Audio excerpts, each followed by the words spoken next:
Dieu a commencé à faire la distinction. C'était un processus de révélation.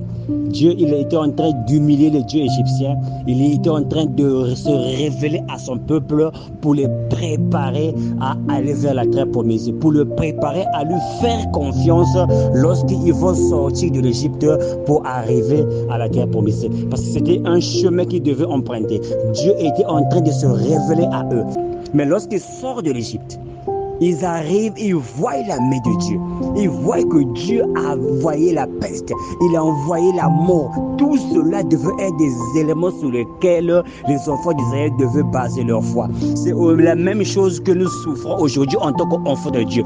Dieu fait tellement des grandes choses dans nos vies. Ces choses-là devaient être des bases, des fondations solides sur lesquelles nous devons nous tenir lorsque nous faisons face à un autre problème dans le futur.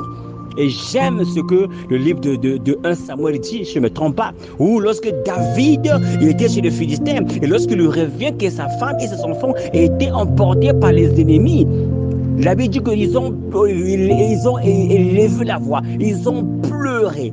Mais j'aime la dernière phrase, la Bible dit que David reprit courage à cause de l'Éternel. Pourquoi? David s'est rappelé que lorsque j'étais en face du lion, ce Dieu m'avait délivré. Lorsque j'étais en face de l'ours, ce Dieu m'avait délivré. Lorsque j'étais en face de David, de Goliath, ce Dieu m'avait délivré. Et je sais que ce Dieu aussi m'aidera à retrouver mes enfants ainsi que ma femme. Bien le Seigneur, l'homme se souvient toujours. Bien le Seigneur, c'est la nature de l'homme de toujours se souvenir du mal. On se focalise, on se concentre plus sur ce que nous n'avons pas que ce que nous avons déjà. Dieu a tellement fait de grandes choses dans nos vies.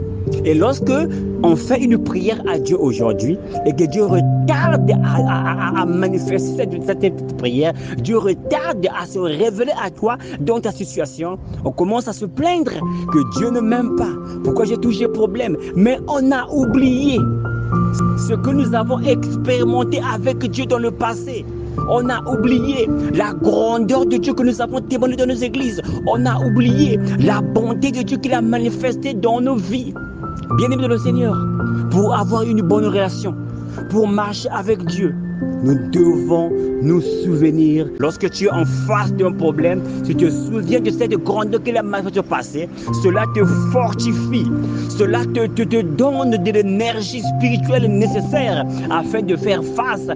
Si chacun de nous pouvait avoir la mentalité de David, alléluia, au moins de se souvenir d'un seul point positif, d'un seul bien, d'une seule bonté que Dieu nous a fait voir, d'un seul acte de bonté qu'un ami, qu'une sœur, qu'un frère, que ton père, que ta mère t'a manifesté. Je t'assure, mon frère et ma sœur, nous allons vivre en harmonie.